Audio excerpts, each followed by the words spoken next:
আসসালামু আলাইকুম, সবাই কেমন আছেন? আলহামদুলিল্লাহ, আমরা সবাই ভালো আছি। আমি এই ভিডিওতে যেটা দেখাবো সেটা হচ্ছে আয়ারল্যান্ডে এই প্রথম আমি আর কি বাংলাদেশের মোচা বলে যেটা আর কি এটা আর কি এই মানে আগে একবার পাইছি কিন্তু খুবই ছোট। এই আয়ারল্যান্ডের জীবনে এই সেকেন্ড টাইম যার জন্য আর কি মন চাইলো ভিডিও করতে। আর এই যে আখ, এটা নর্মালি পাওয়া যায় না আয়ারল্যান্ডে। আর এরকম বড় আখ, ওয়াও, সো অনেক সুন্দর আর কি। সো এই আমার জামাই আর কি নতুন দোকান খুলছে আমাদের সিটিতে, পাকিস্তানি দোকান। সো ওরা আর কি নিয়ে আসছে এগুলা। যাই হোক আর কি। আচ্ছা, এই আখের দামটা কত নিছে 3 পিস? 12 cube 15 euro.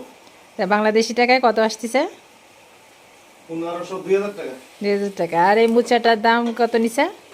মশলা আছে 7.5 ইউরো, তাতে আসে 1000 টাকা। বাংলাদেশের 1000 টাকা। শুনছেন তো? মনে হচ্ছে আমরা অনেক রিচ, সেটা না আর কি। এখানে সব এরকম তাই। হ্যাঁ, আয়ারল্যান্ডে সব কিছুই মোটামুটি এক্সপেন্সিভ আর কি। তাও যাক আর কি। কেউ খায় না। আমরা এখানে 1000 টাকা দিয়ে কিনে খাচ্ছি একটা মশলা। আমরা সোনার দামে বিক্রি মানে কিনতেছি আর কি, আর তারা বিক্রি করতেছে। যাই হোক আর কি, আলহামদুলিল্লাহ এই যে পাচ্ছি এইটা, এটাই কত আল্লাহর কাছে শুক্রিয়া আর কি।